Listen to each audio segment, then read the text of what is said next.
കഥയുടെ തുടക്കത്തിൽ തന്നെ നമ്മളിവിടെ സൺഷൈൻ ബേക്കറി എന്നൊരു നല്ല ബേക്കറിയാണ് ഇവിടെ കാണുന്നത്. ഇവിടുത്തെ ഷെഫിന് നല്ല നല്ല ബെന്നുകൾ ഉണ്ടാക്കാൻ അറിയാം. ഈ നാട്ടിൽ തന്നെ ഏറ്റവും നല്ല വലിയ ഒരു ബേക്കറിയാണ് ഈ സൺഷൈൻ ബേക്കറി.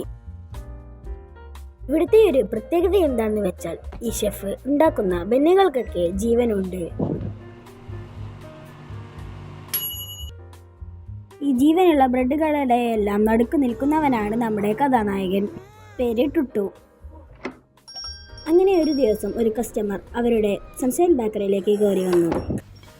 അയാൾ നല്ലൊരു ബെന്നിനെ തന്നെ നോക്കി തിരഞ്ഞെടുക്കുകയാണ്. ഈ കസ്റ്റമർ ആരെ എടുക്കും എന്ന് വിചാരിച്ച് എല്ലാവരും എന്നെ എടുക്കും എന്ന് പറഞ്ഞുകൊണ്ടിരിക്കുന്നു. ടുട്ടുവിനും ഭയങ്കര സന്തോഷമായി, കാരണം അവനെ എടുക്കാമെന്ന് വിചാരിച്ചു. പക്ഷേ അവനെ എടുത്തില്ല. അവൻ്റെ അടുത്തുള്ള വേറൊരു ബെന്നിനെയാണ് ആ കസ്റ്റമർ എടുത്തുകൊണ്ടുപോയത്. അത് കണ്ട് ടുട്ടുവിന് ഭയങ്കര ആകാംക്ഷ തോന്നി. അയാൾ ആ ബെന്നിൻ്റെ പൈസ കൊടുത്ത് അയാൾ അതിനെ ഒരു ടിഷ്യൂവിൽ പൊതിഞ്ഞു. ഇതെല്ലാം കണ്ട് ആകാംക്ഷയോടെ നോക്കുകയാണ് ടുട്ടു. അയാൾ ആ ബെന്നിനെ കഴിച്ചത് കണ്ടപ്പോൾ ടുട്ടുവിൻ്റെ മുഖം വല്ലാണ്ട് മാറി.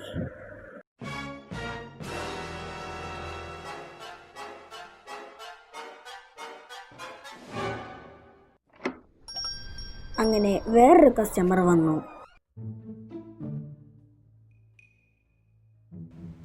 അയാൾ ആ ചോപ്സ്റ്റിക്കും കൊണ്ട് ടുട്ടുവിൻ്റെ അടുത്തേക്ക് വന്നു. ടുട്ടു ഒരുപാട് പേടിച്ചു. പക്ഷേ ടുട്ടു പെട്ടെന്നൊരു വിദ്യ പ്രയോഗിച്ചു. അത് കണ്ട് ടുട്ടുവിനെ ഇഷ്ടപ്പെടാത്ത കസ്റ്റമർ വേറൊരു ബെന്നിനെ എടുത്തു പോയി.